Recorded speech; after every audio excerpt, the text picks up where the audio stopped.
Muy buenas tardes, vamos a ver otro tema en el curso virtual de bioestadística, agradeciendo previamente la invitación de la SOCIMEP. Mi nombre es Jorge Luis de la Cruz Oré y vamos a seguir a través de este tema muy importante dentro de la estadística, como es inferencia, ¿no?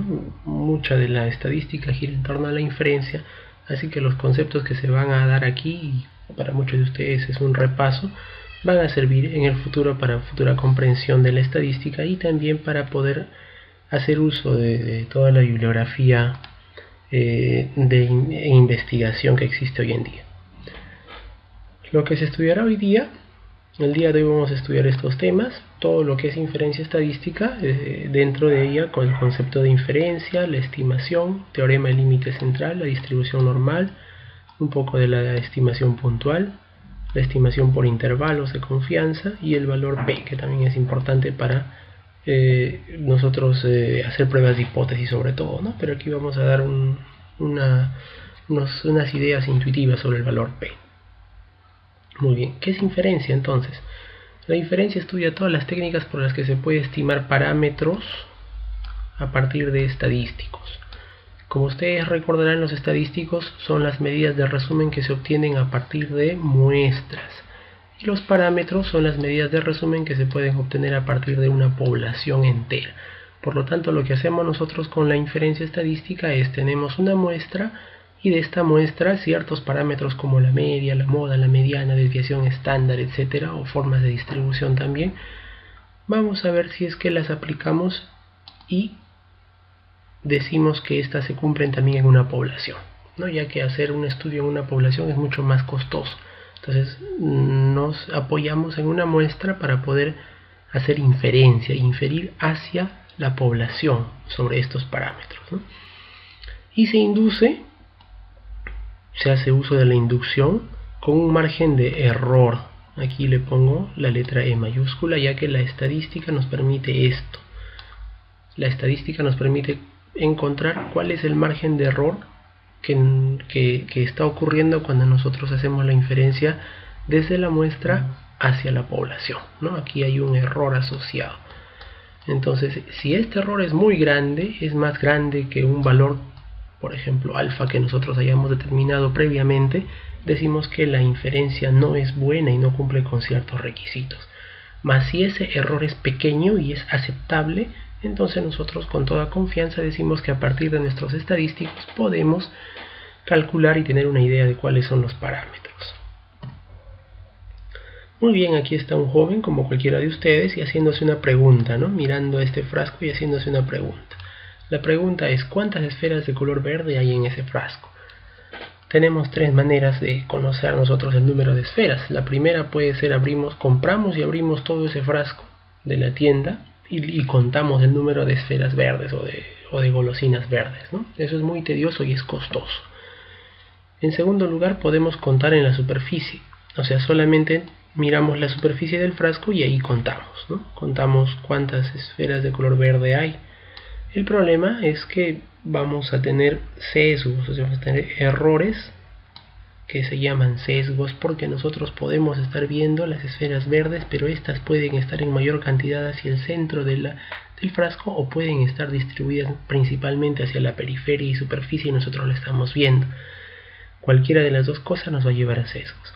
Lo correcto es la tercera opción, que se trata de sacar una muestra aleatoria, o sea, una muestra al azar, de manera aleatoria. Puede ser tapándonos los ojos y sacar un cierto número de estas bolas, de estas bolitas o canicas, y con ese número contar y nosotros poder decir muy bien, a partir de esta muestra yo puedo decir que la proporción de canicas verdes, ¿no? La proporción es tanta y puedo hacer una inferencia hacia esta población. De eso se trata la inferencia, ¿no? Y es lo correcto, es lo que casi siempre hacemos, ya que evaluar toda una población es muy costoso, muy tedioso, quita mucho tiempo y mucho dinero. Podemos, mediante la estimación, responder preguntas como, por ejemplo, ¿cuál es la proporción de recién nacidos mujeres en el país en cierto año? Por ejemplo, el año 2000, que es con el que vamos a trabajar ahora. Podemos preguntarnos también cuál es el peso promedio de los recién nacidos vivos en el país. ¿no? También para ese año, si tenemos una muestra. ¿Y cuál es la diferencia entre peso de recién nacidos vivos mujeres y varones en el país? Entonces vamos a tratar de hacer una estimación para estas preguntas. Se pueden responder preguntas similares también usando la estadística y el muestreo. La base de datos que vamos a usar para hoy va a ser la base de datos de las estadísticas vitales del año 2000 que se encuentran disponibles en la página web del Instituto Nacional de Estadística e Informática.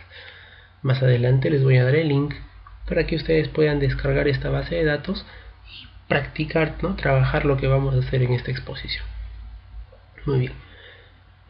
Ahora vamos a resumir lo que es estimación, pero de una manera más clara y propicia. Estimación en inferencia estadística es el conjunto de técnicas que permiten dar un valor aproximado. Miren, no estoy dando un valor exacto, hay un margen de error como dijimos hace un rato, pero nos va a permitir dar un valor aproximado de algún parámetro de la población a partir de los datos proporcionados por una muestra. ¿No? O sea, a partir de lo proporcionado por una muestra vamos a inferir parámetros de una población con un margen de error. Y la estimación son las técnicas que nos permiten hacer eso. Y calcular también, porque este margen de error se puede calcular. Un poco de la notación en estadística. Esta notación que ustedes ven aquí arriba, ¿no? Que a primera vista parece un poco confusa, es sencilla. Se lee como dice aquí abajo, pero vamos a repasarlo. Lo que nos está diciendo es que esta población A tiene una distribución, este signo significa tiene una distribución normal, o sea que se distribuye de manera normal siguiendo una curva de Gauss, más o menos así, con una media mu, es una media poblacional. Todos los parámetros poblacionales se representan por letras griegas y los estimadores o los estadísticos muestrales se representan por letras latinas, ¿no?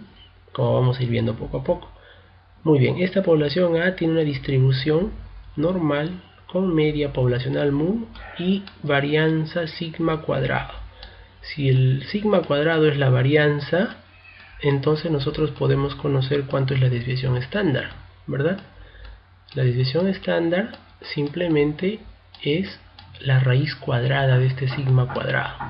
Si sacamos la raíz cuadrada de sigma cuadrado, la desviación estándar es sigma. Muy bien.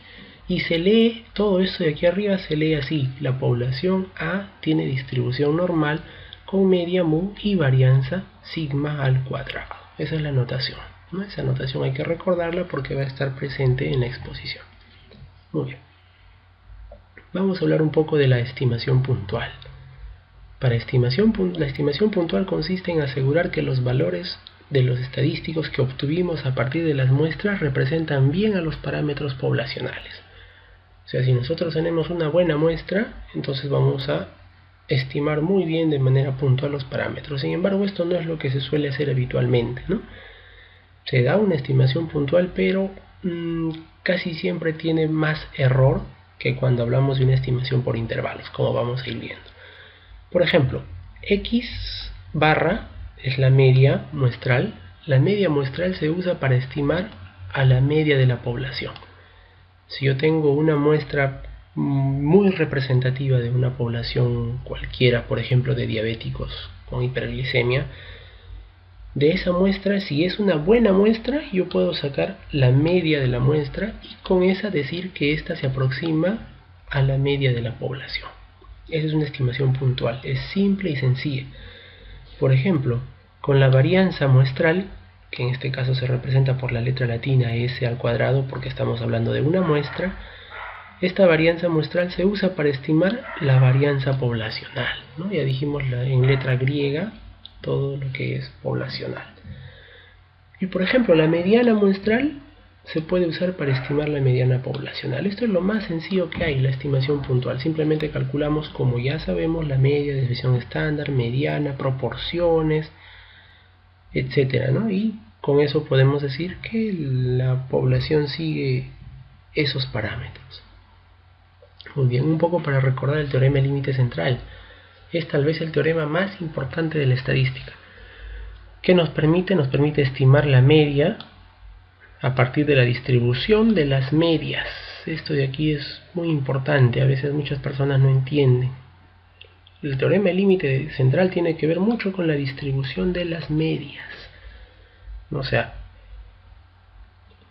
si yo saco varias muestras de una población, muchas muestras, puedo sacar infinitas muestras de un cierto tamaño n, entonces cada muestra va a tener un promedio, una media. Estas medias las voy a distribuir y a eso se llama distribución de medias, a eso, ¿no?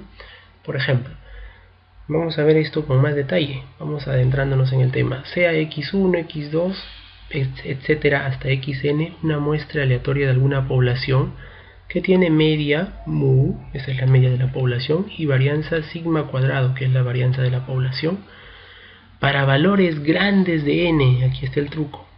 Para valores grandes de n, se puede decir que esta media de la muestra se aproxima, ¿no? Tiene distribución normal con una media mu y la varianza cambia. Miren el valor de la varianza, en este caso ya no es varianza al cuadrado, sino es la varianza al cuadrado dividido entre n menos 1. N vendría a ser el número de sujetos en la muestra, ¿no? Vamos a ver poco a poco esto. Y esto es lo que estamos usando, sigma cuadrado sobre n menos 1. Esto se llama error estándar de la media o error muestral también. Esta es la desviación estándar de todas las posibles medias de las muestras. Recuerden que la población tiene una varianza que es sigma. La muestra tiene una varianza que es sigma cuadrado. La muestra tiene una varianza que es S cuadrado, porque es muestra, pero la distribución de las medias, o sea, cuando nosotros sacamos muchos promedios de muchas muestras diferentes de una misma población y calculamos la distribución de esas medias, la varianza se convierte en esto, sigma al cuadrado sobre n menos 1. Pero como nosotros no tenemos este valor de sigma, porque este viene de la población, entonces lo aproximamos con nuestra S, ¿no? Y tenemos que el valor de esa varianza estaría aproximada por la varianza muestral sobre n menos 1. En algunos libros van a encontrar sobre n nada más, ¿no? Este n menos 1 es grados de libertad, que voy a darles una referencia para ver dónde la leen mejor. Muy bien, tenemos una población aquí de personas. Yo quiero sacar una característica, por ejemplo el peso de estas personas, y yo puedo sacar una muestra, ¿no? Por ejemplo acá en la primera flecha yo saco una muestra y me puedo quedar con una sola muestra, que es lo que normalmente se hace. No sacamos muchas muestras, sacamos una sola muestra, lo más representativa posible, y le voy a calcular su media para esta muestra, ¿no?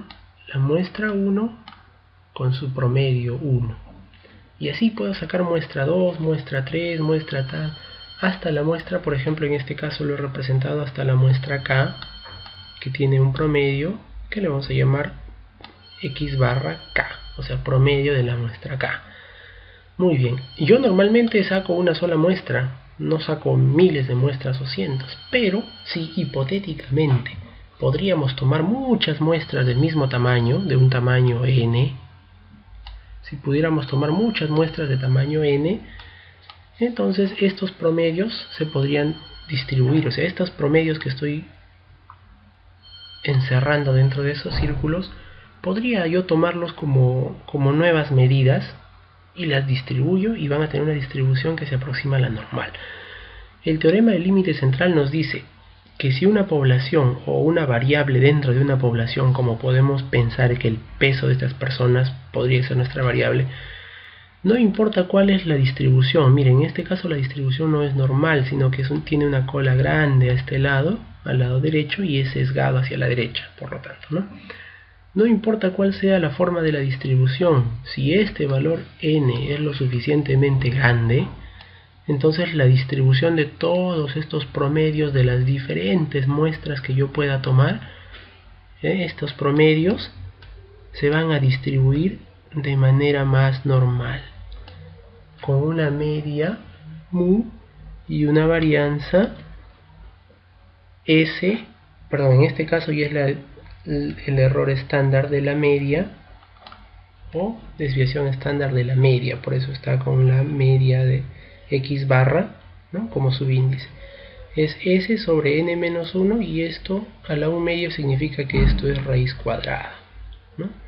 O sea, aquí es s sobre raíz cuadrada de n menos 1. ¿Ya?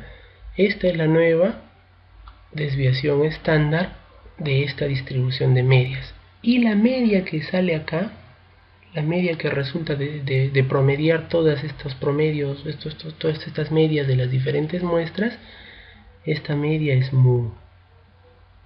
O sea, coincide con la media de la población, por eso es tan importante, ¿no? Sin embargo, como dijimos al inicio, yo solo voy a tener una muestra, entonces voy a confiar en que esto sucede, y si mi tamaño de muestra n es bastante grande, yo con esta media y usando la distribución normal como base puedo aproximarme a la media verdadera de acá, ¿no?, al mu verdadero, y estimarlo bien porque el promedio de todos estos promedios va a coincidir con mu. Eso de aquí es lo mismo, ¿no? El teorema del límite central me está diciendo que si de una población con media mu yo saco diferentes muestras con sus promedios cada uno, vamos a tener que esta es la desviación estándar. Miren, aquí consideran solo n, no n-1 en el denominador. Yo considero n-1 porque n-1 es los números de grados de libertad. Si ustedes quieren saber más sobre grados de libertad, pueden dirigirse a este link que estoy dándoles acá. Y ahí pueden leer de manera intuitiva los grados de libertad. Es una revisión corta e intuitiva.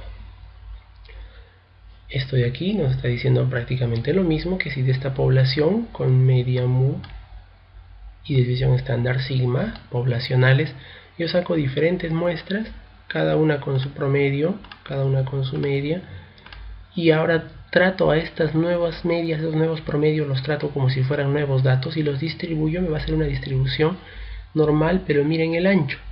Aquí el ancho de esta distribución, ¿no?, es más ancho que la nueva distribución. Esta distribución se hace más angosta, ¿no? ¿Por qué? Porque la nueva desviación estándar de estas medias va a ser este valor, ¿no? En el caso nuestro estamos diciendo que en el denominador es n-1. Muy bien. Y el teorema del límite central también se aplica para proporciones. Por ejemplo, cuando el número n es suficientemente grande, se puede aproximar a la distribución normal también, ¿no? Con la media, en este caso va a ser, la media poblacional va a ser n por pi. Pi es la proporción de algún valor en esa población. Por ejemplo, la proporción de varones en una población, la proporción de diabéticos en una población, ¿no? ¿Cuál es la proporción o cuál es el porcentaje? Y la varianza va a ser n por pi por 1 menos pi. Teorema del límite central. Pero cuando yo saco una muestra, voy a tener que la media, ¿no?, va a ser aproximado ya no por pi, sino por n por p. P va a ser la proporción que yo hallo en una muestra. Y la varianza va a ser aproximado por n multiplicado por p y multiplicado por 1 menos p, que en algunos libros van a encontrarlo como q. ¿Cuánto es n grande? Eso es lo que no se sabe, ¿no? Por ejemplo, con n20 más o menos es así la distribución, y con n50 la distribución es mucho más normal y es más angosta la curva normal. Se considera que n es suficientemente grande como para aproximar la estimación con la distribución normal cuando n es más de 100. Algunos libros nos van a decir más de 30, pero preferimos considerarlo más de 100. Muy bien, en cuanto a la distribución normal, para conocer mejor esta distribución, pueden darle clic aquí o pueden introducir este link en sus computadoras y van a tener una revisión sobre distribución normal. La distribución normal se dibuja gráficamente como una campana, ¿no? Es la campana de la distribución normal, donde si nosotros tomamos la media, en este caso para este grupo de datos es 1700, va a quedar dividida toda el área debajo de la curva en dos mitades de 0,5 de probabilidad cada una. Recordemos que el área total debajo de esta curva es 1. El área total es 1. Por lo tanto, si nosotros partimos por la mitad, el área va a ser 0.5 a la derecha y 0.5 a la izquierda. Muy bien. Este es nuevamente el gráfico de la distribución normal con la media y la desviación estándar. No existe una sola media, existen múltiples medias, ¿no?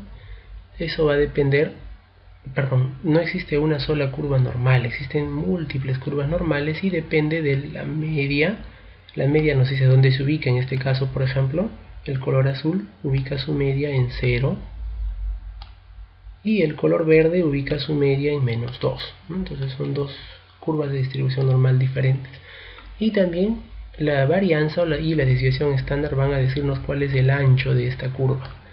Por ejemplo, la curva azul tiene una varianza muy pequeña de 0.2 y la curva amarilla, ¿no?, tiene una varianza mucho más grande de 5.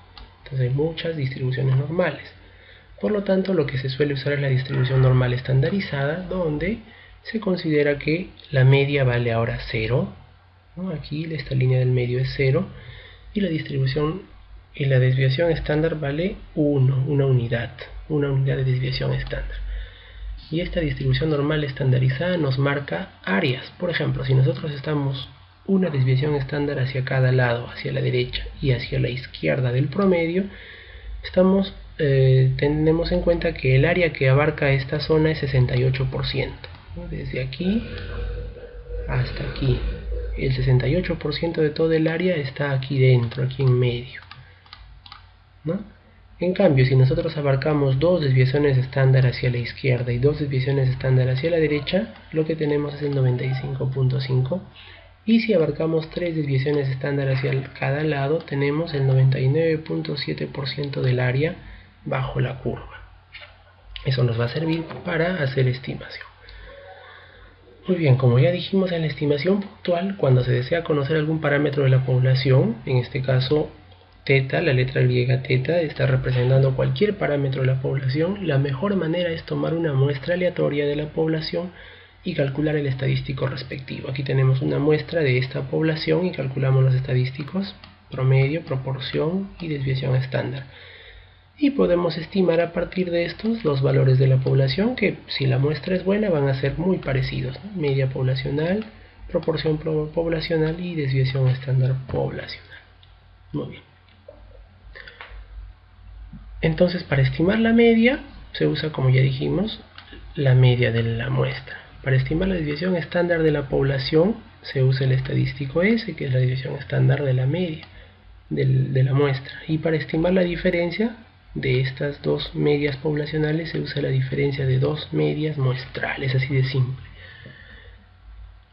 ¿Cómo hacemos la estimación puntual de la proporción? Por ejemplo, ¿no? Vamos a usar el estadístico P que nos representa la proporción. Aquí tenemos un ejemplo. Se tiene que la proporción de varones en una muestra aleatoria de estudiantes universitarios, por ejemplo de ustedes, es de 65%, 0.65, lo que está diciéndonos que el 65% de todos los estudiantes son varones. ¿Cuál será la proporción de varones y de mujeres en la población de universitarios?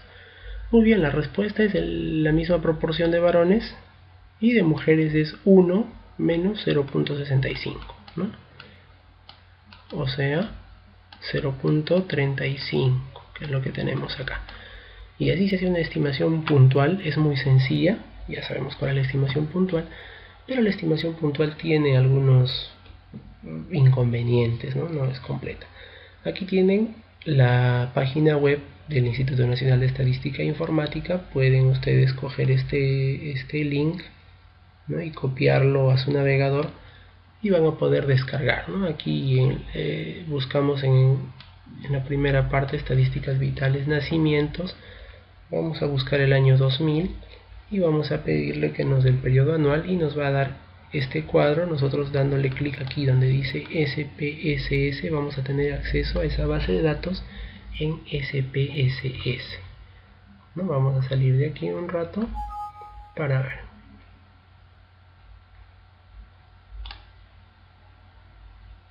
Muy bien. Yo tengo aquí el SPSS y ya he descargado ese archivo, entonces lo voy a abrir. Muy bien.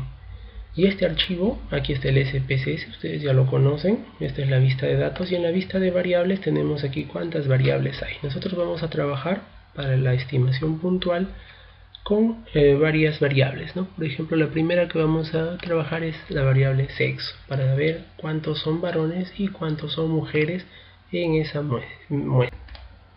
Muy bien, entonces vamos a usar la variable sexo de los recién nacidos y vamos a usar también la variable peso, ¿no? Por aquí está el peso al nacer. Vamos a tener en cuenta que la variable sexo tiene, si le damos aquí clic, vamos a ver sus dos categorías. Uno es hombre y dos es mujer. Por otro lado, la variable peso al momento de nacimiento es una variable numérica y continua.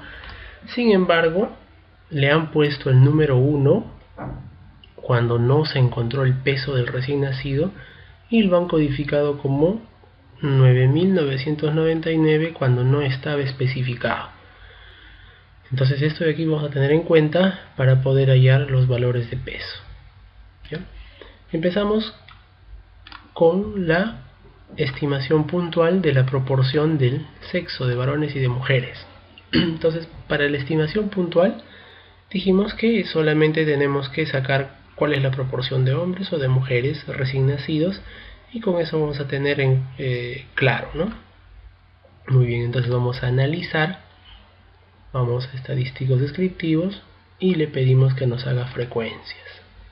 Muy bien, aquí escogemos la variable sexo del nacido vivo, la pasamos a la derecha y nos aseguramos de que esté seleccionada mostrar tabla de frecuencia, porque así nos va a mostrar la tabla y los porcentajes. Muy bien. No vamos a pedirle nada de esto, le podemos pedir la desviación típica como medida de dispersión, pero nada más, ¿no? Porque es una variable categórica. Aceptamos y nos va a dar los resultados. Aquí está. Nos dice que hay 108.707 datos, o sea 108.707 nacidos vivos, y la desviación típica es de 0,5, ¿no? Lo que más nos interesa es la proporción o los porcentajes de cada uno.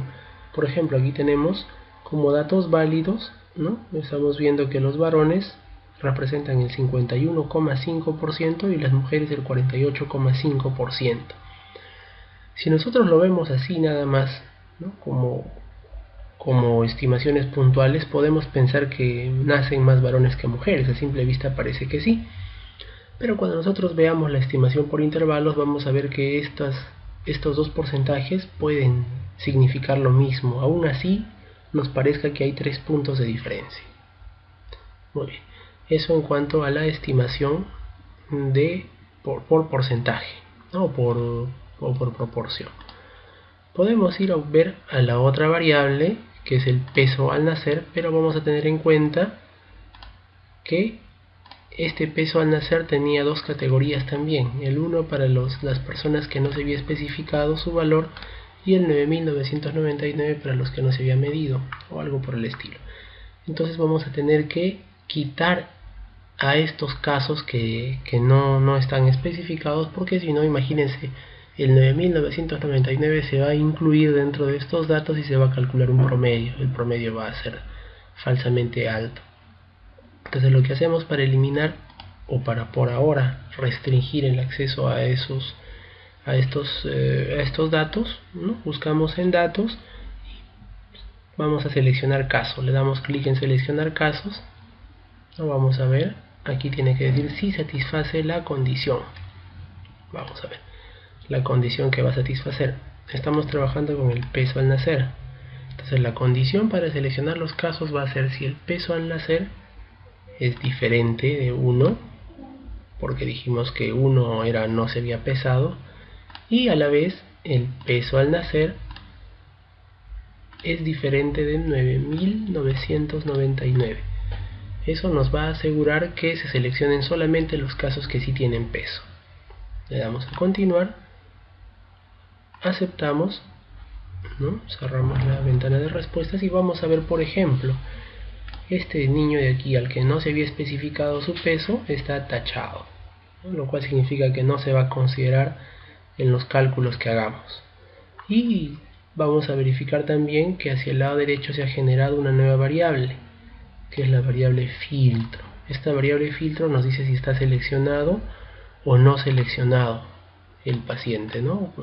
Porque ha sido filtrado de acuerdo a lo que le hemos pedido a la base de datos. Muy bien. Vamos a ver entonces cómo hacemos para estimar puntualmente el peso mediante la media y para sacar también su desviación estándar. Vamos nuevamente de estadísticos descriptivos, le pedimos que nos haga frecuencias. Esta vez seleccionamos el peso, pero quitamos la tabla de frecuencias, ya que nos va a salir una tabla muy grande, demasiado grande, ¿no? Vamos a estadísticos y en estadísticos le pedimos que me den la desviación típica y que me dé la media, por ejemplo. Ahí calculo la media, puedo calcular la mediana, la moda, etcétera, ¿no? Vamos a pedirle media y mediana y desviación típica. Entonces hemos deseleccionado mostrar tabla de frecuencia y aceptamos, y de esta manera me va a dar que ahora nos quedan 106.783 casos válidos. La media es de 3.313 gramos, o sea, 3 kilogramos con 313. La mediana 3.330 gramos y la desviación típica de 496,34 gramos, ¿no? Y esa es la estimación puntual. Eso es la estimación puntual para una variable categórica, ¿no? Hombre-mujer, por ejemplo, en este caso binaria, y una variable numérica. Muy bien. Entonces vamos a regresar a lo que estábamos tratando. Ahora vamos a ver estimación por intervalos. Para estimar un parámetro poblacional, nuevamente aquí tenemos el parámetro poblacional marcado como θ. Con intervalo de confianza, en esta vez se debe conocer la distribución de tal parámetro en la población. Y si nuestro número n es bastante grande, dijimos por lo general más de 100, ¿no? Entonces nosotros vamos a poder un momento. Muy bien, entonces tenemos la estimación por intervalos como estábamos diciendo. Cuando nuestra n es suficientemente grande, podemos aproximarnos sin necesidad de conocer la distribución del parámetro mediante una distribución normal. Y si se estima asumiendo que tienen distribución normal, como hemos dicho, se usa la curva normal, pero la curva normal es estandarizada. La estandarizada tiene la característica de que tiene media igual a 0 y desviación estándar es una unidad. Esa es la característica de la curva normal estandarizada, ¿no? Y los valores de sigma se obtienen de las tablas estadísticas, de las que están al final de los libros o de las que fácilmente se pueden conseguir en internet. Bueno, recordemos que en la distribución normal, una desviación estándar a la derecha e izquierda equivale al 68% del área, por ejemplo acá, ¿no? Si nosotros trazamos una desviación acá a la izquierda y una desviación a la derecha, tenemos que el medio vendría a ser el 68% de todo el área, ¿ya? Sin embargo, nosotros tenemos que recordar más este número de aquí, el 1.96 veces la desviación estándar. Porque 1.96 veces la desviación estándar hacia ambos lados, como en este caso, hacia la derecha y hacia la izquierda, nos generan un área intermedia, toda esta área intermedia, que viene a ser el 95% de todo el área, o 0.95%. Por lo tanto, cuando estimamos el parámetro al 95%, o sea, eso quiere decir con un intervalo de confianza del 95%, solo debemos sumar y restar 1,95 veces el valor de la desviación estándar a la media que hemos obtenido. Y con eso ya hacemos el intervalo de confianza. Es muy sencillo, vamos a verlo con unos ejemplos en un rato. Pero tenemos que recordar que estamos trabajando con una muestra y no con una población.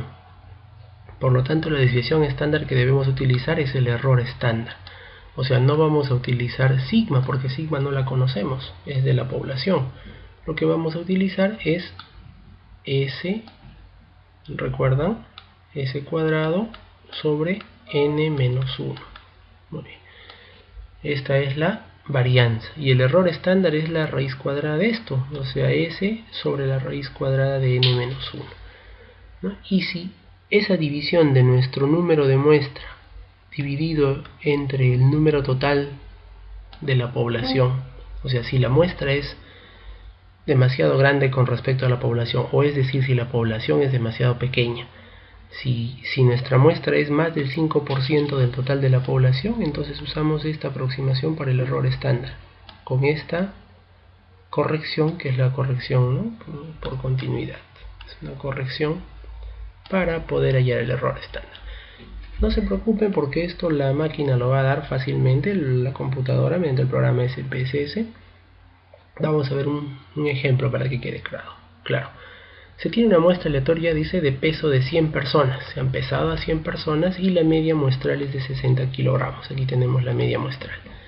La desviación estándar, o sea, S, la desviación estándar de la muestra, es de 20 kilos. ¿Cuál es el intervalo de confianza al 95%? Entonces procedemos de la siguiente manera. Nuestro error estándar o nuestra varianza aproximada para nosotros va a ser, como recordarán, en el numerador S, o sea 20 kilos, y en el denominador la raíz cuadrada del número de personas, 100 en este caso. Menos 1 puede ser 99 también, pero vamos a considerarlo a las 100 personas como raíz cuadrada 10. En ese caso el error estándar es de 2 kilogramos. El valor Z lo vamos a sacar de una tabla de valores de curva normal y vamos a ver que es 1,96. Dijimos que este número hay que acordarse siempre, porque cuando trabajamos con intervalo de confianza al 95%, 1,96 es una especie de número mágico. Por lo tanto, el intervalo de confianza al 95% va a ser ¿cómo? Va a tener dos límites, un límite inferior y uno superior. El límite inferior está dado por la media, que son 60 kilos, y vamos a restarle este número mágico que dijimos, 1.96, que es la desviación estándar que es el valor Z, 1.96 multiplicado por el error estándar o la desviación estándar de la distribución de las medias, distribución muestrales. Y esto me da que el límite inferior es 56,08 y el límite superior es idéntico. Esta parte de acá para los dos casos es el mismo, solamente que en uno se resta y en el otro se suma. Por lo tanto, nuestro intervalo de confianza al 95% va a ser igual a 50. Bueno, este intervalo de confianza va desde 56,08 hasta 63,92 kilogramos, ¿no? Y vamos a hacerlo así cerrado, o sea que incluye a ambos valores. Ese es un intervalo de confianza al 95%. Si nosotros calculamos un intervalo de confianza al 99%, los valores serían más grandes, ¿no? Sería un poco más grande hacia la izquierda y un poco más grande hacia la derecha. Pero estaríamos más seguros de incluir la media de la población. Y esto es lo que hemos hecho. Hemos estimado de manera puntual, hemos dicho que puntualmente era 60 el promedio a partir de nuestra muestra, pero que el intervalo de confianza nos dice que va el peso de esas personas desde 56,08 hasta 63,92 kilogramos. ¿No? Aquí está la estimación puntual, un punto, y la estimación por intervalos nos dice el punto no lo es todo, sino que hay un intervalo, pero que la confianza que nosotros estamos poniendo en que ese intervalo incluya a la verdadera media de la población es del 95%, esa es nuestra confianza. Por lo tanto, nos queda un 5% de valor de poder fallar, o sea, en un 5% podemos fallar en estimar la verdadera media de la población. A este valor también se le conoce como alfa, ¿no? Y también vamos a ver que cuando hablemos del valor P, también vamos a acordarnos de este 5%. Muy bien. Si nosotros hacemos un intervalo al 90%, entonces el intervalo de confianza va a ser pequeño, como en este caso. Y el valor Z asociado a este intervalo de confianza es de 1.64. Cuando nos piden un intervalo de 95% de confianza, vemos que el intervalo es un poco más grande y el valor Z es el número que hemos dicho que siempre tenemos que acordarnos, 1.96. Y cuando el intervalo de confianza es del 99%, ¿no? Nos piden este ancho del intervalo de confianza es muchísimo más grande y el valor z es 2.58, o sea, es lo que vamos a multiplicar por la desviación estándar, ¿no? De cada una de las muestras. Como vemos aquí, imaginemos que tenemos de una muestra cualquiera un promedio 10, pero el verdadero promedio es 0. Entonces intervalos de confianza más anchos son los que van a poder captar esto, ¿no? Vamos a decir que el 99% de las veces. Solamente que este intervalo de confianza que es más ancho, a su vez es más impreciso, ¿no? Va a decir que el verdadero valor va desde límites muy bajos hasta límites muy altos. Tratamos de trabajar con el 95% de confianza porque es lo que se suele hacer en investigación. Muy bien. Si nosotros decimos que vamos a trabajar con el 95% de intervalo de confianza, todo lo que está dentro de esto, aquí al medio, entonces va a quedarnos un 5% fuera. Ese 5% se divide en 2.5 a cada lado, ¿no? 2.5% a cada lado, y eso se llama alfa medios. Los intervalos de confianza que podemos tener a partir de la muestra, esto es de una muestra 1, de una muestra 2, de una muestra 3, muestra 4, muestra 5, muestra 6, etc. Van a darnos intervalos de confianza diferentes, ¿ya? El parámetro de la población, o sea, la media, es fija. Esta media no se va a mover, esta media no se va para ningún lado. Los que cambian son los intervalos de confianza que yo puedo calcular a partir de las diferentes muestras que puedo obtener.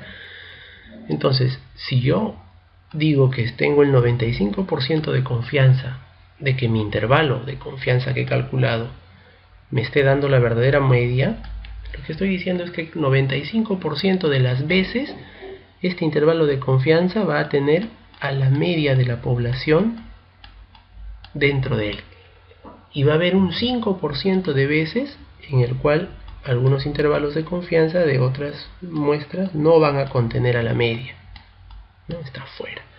A eso se refiere cuando hablo del 95% de confianza. Muy bien, y la estimación por intervalo de la proporción, para el error estándar de la proporción usamos esta fórmula, que es P, que es nuestra probabilidad, por ejemplo en el caso de varones 0.51%, por Q, que es el complemento de P, o sea 1 menos P, o el otro valor P, o el otro valor de proporción sobre N. Muy bien, esa es la división estándar para la estimación de intervalo por proporciones. Vamos a ver un ejemplo. Dice, se tiene en una muestra aleatoria de personas de tamaño 100 que el 40% se presentan anemia. Este 40% es el valor P, ¿ya? El valor P minúsculo. 40% presentan anemia. Hallar el intervalo de confianza al 95% para la proporción de anemia en dicha población.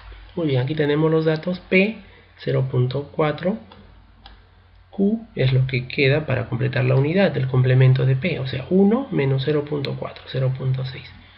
Z al 95% dijimos que es este número que le hemos llamado mágico, ¿no? Que siempre acompaña el 95% de intervalo de confianza.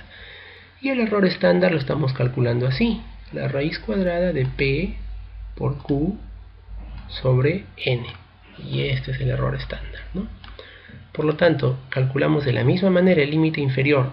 Ponemos a este lado el valor de P, que es la proporción que hemos calculado con la muestra, y le restamos o le sumamos la misma cantidad, que va a ser 1.96, que es el coeficiente Z asociado al 95% de intervalo de confianza, por el error estándar. Entonces vamos a tener los límites inferiores, que esta nueva proporción de 0.4, que era una estimación puntual, al 95% de confianza se extiende desde 0.304 hasta 0.496. O sea, ya es un intervalo para esa proporción. Vamos a ir nuevamente a nuestros datos para poder ver qué más vamos a hacer ahí. Muy bien, entonces tenemos los pesos de los niños, ¿no? Y el sexo. Vamos a estimar el peso, un intervalo de confianza para el peso, y vamos a ver cuáles son los intervalos de confianza para estos. Muy bien, ya hemos filtrado y están no seleccionados algunos pacientes en los cuales el peso No se había especificado o no se había medido. Muy bien. ¿Cómo hacemos para hacer intervalos de confianza? En SPSS ponemos analizar, nos vamos a estadísticos descriptivos y nos vamos a explorar, que nos va a dar muchísimos más datos. Ponemos en la lista de dependientes a la variable que estamos queriendo estimar, que es el peso al nacer. Muy bien. Y automáticamente nos va a dar muchos valores aquí el SPSS, ¿no? Está cargando, el SPSS 20 tiene un poco más peso, carga un poco más lento que el SPSS de versiones anteriores, ¿no? Sobre todo el 15. Muy bien, aquí me dio los estadísticos descriptivos, ¿eh? Peso al nacer de 106.783 pacientes y me dice que la media es de 3.313, es la misma media que habíamos hallado hace un rato, y este es el error típico asociado a esa media, 1,519, lo que hemos llamado el error estándar nosotros. El intervalo de confianza tenemos al 95% nos dan los dos límites que de manera manual pudimos haberlo hallado también, ¿no? Los límites son esto de aquí, 3.310,22 hasta 3.316,17. Eso es al 95% de intervalo de confianza. Ya, entonces aquí hemos hallado un intervalo de confianza para nuestra variable peso. Muy bien. Muy bien, y ya para terminar vamos a hablar acerca del valor P, ¿no? Que como les digo van a profundizar más cuando hagan pruebas de hipótesis, pero vamos a tener una idea aquí. ¿Qué es el valor P? Veamos, si nosotros hemos estimado un parámetro con un intervalo de confianza, por ejemplo, del 95%, entonces hemos dicho que tenemos el 5% de probabilidad de equivocarnos. Y ese es nuestro valor P, es cuál es la probabilidad de equivocarnos, de estar estimando una media con un intervalo de confianza que de verdad no incluiría a la media de la población. Si estamos estimando, por ejemplo, con un intervalo del 99%, entonces tenemos que P es 0,01, ¿no? También lo hemos llamado alfa. ¿Por qué? Porque nosotros esperamos que el P sea lo más pequeño posible, la probabilidad de equivocarnos sea lo más pequeño posible. Eso en prueba de hipótesis lo van a ver, y van a ver por qué. Cuando nos informan que P, un valor de P, es muy pequeño, es menos de 0.05, esto quiere decir que tenemos la seguridad de que nuestras conclusiones sean erróneas en menos del 5% de las veces. Porque está el signo menos, ¿no? Menos del 5% de las veces nuestras conclusiones son erróneas. Eso quiere decir que si repetimos el evento 100 veces, nos equivocaremos en menos de 5 veces. Eso quiere decir el valor P. Y el valor P es la probabilidad asociada a obtener un valor tan extremo como el que se ha obtenido. ¿Cuál es la probabilidad de que ese valor sea obtenido? En general, en pruebas de hipótesis, mientras menor sea el valor P, es mejor. Eso en pruebas de hipótesis. Este tema, como ya les dije, se va a profundizar cuando se estudie las pruebas de hipótesis en sí, y ahí lo van a ver con más detenimiento. Gracias por su atención y eso es todo conmigo.